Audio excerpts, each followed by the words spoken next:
Alors maintenant, on va voir comment gérer les éléments au cas par cas. On a déjà vu que déjà il y avait ces propriétés qui étaient liées, hein, flex basis, grow et shrink. Et maintenant, on aimerait voir si un par un, on peut les bouger comme ça sur les axes. Main axis, cross axis, axe principal, axe croisé en français, et donc axe X et Y si on veut encore mieux le comprendre. Voilà. Donc ici, qu'est-ce qu'on va faire? Eh bien, on va faire une width avec une valeur absolue, par exemple 800. J'espère que ça va passer. 800, parfait, super. 800, ensuite le flex ici, on va l'enlever, on remet les widths ici à 150, 150, génial. Donc par exemple, notre premier item ici, on voudrait qu'il soit en bas. Ils sont en bas comme ça, sur l'axe croisé, sur l'axe Y. Comment on fait? Eh bien, donc c'est le premier ici, on vient faire align self, tout simplement. Self, c'est soi-même, et donc on va l'aligner où ça? Flex end par exemple. Flex end, et hop, il va atterrir ici en bas. Ok, super. Flex end, de base, flex start, pour qu'ils soient en haut, et on a également center.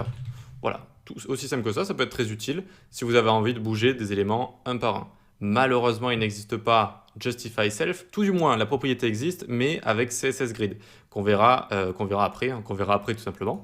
Ce sera la prochaine section. Mais donc si je fais par exemple, alors on va aller sur le saumon ici, sur le saumon, tac, Justify Self, et que je mets, je sais pas, par exemple Flex End pour le mettre au bout.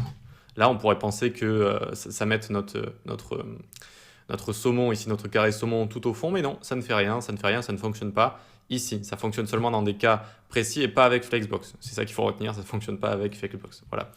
Donc, très bien pour ça, on a Align Self, mais alors comment on pourrait faire pour bouger les carrés de gauche à droite sur l'axe principal? Est-ce qu'il y a au final une technique pour ça? Eh bien oui, il y a une technique quand même, heureusement.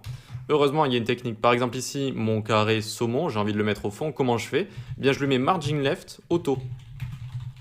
Margin Left Auto, et hop, ça va créer une marge automatique à gauche ici et pousser l'élément au bout comme ça, tout simplement. Donc c'est assez pratique les marges comme ça, de les utiliser quand on a envie de bouger les éléments sur l'axe principal, main axis. Ok. J'espère vraiment que c'est pas trop compliqué ces histoires d'axes comme ça, mais ce qu'il faut juste comprendre, c'est qu'on a un axe principal avec tout ce qui est Justify, notamment Justify Content, c'est lié à l'axe principal. Et si on retourne l'axe principal en Flex Direction Column, eh bien Justify Content est toujours lié à l'axe principal, sauf que au lieu que ce soit l'axe X, vu qu'on l'aura retourné, ce sera de haut en bas et ce sera devenu l'axe Y, pour mieux le comprendre si vous voulez. Mais vu que c'est toujours fidèle au main axis, eh bien ça le fait de haut en bas. Voilà, ça c'était juste un petit résumé de, vous savez, quand on change la direction. Et on peut retourner ici. Qu'est-ce qu'on peut faire d'un petit peu plus funky encore avec les marges auto et align self? Eh bien, on pourrait mettre cet item ici en bas à droite. On pourrait le mettre en bas à droite. Et donc, facile, vous allez me dire, il suffit d'utiliser align self et on lui met flex end, et margin left auto. Et tam, hop, c'est ici, c'est bon, c'est terminé. On a réussi à le placer ici. Allez, dernière chose que je vais vous montrer avec les marges. Ce qu'on va faire, on va mettre les deux items ici en commentaire. Et le premier du coup qui est là, on va lui enlever cet align self ici. Et on va juste remettre justify content et align items ici. Et pas la flex direction column. Et donc là, ça le centre parfaitement. Ça le centre parfaitement sur X et sur Y. Hop, main axis, cross axis, c'est parfaitement centré. Eh bien, il existe une façon de faire également. Ça, on le met en commentaire. Et on vient ici faire margin auto. Margin auto, tac. Alors, j'aime pas trop l'utiliser parce que on sort un petit peu du cadre de Flexbox en utilisant ça, même si c'est correct en fait. Ça va mettre la même marge à gauche et à droite, en haut et en bas. Et donc, sur notre élément flexible ici, ça va fonctionner.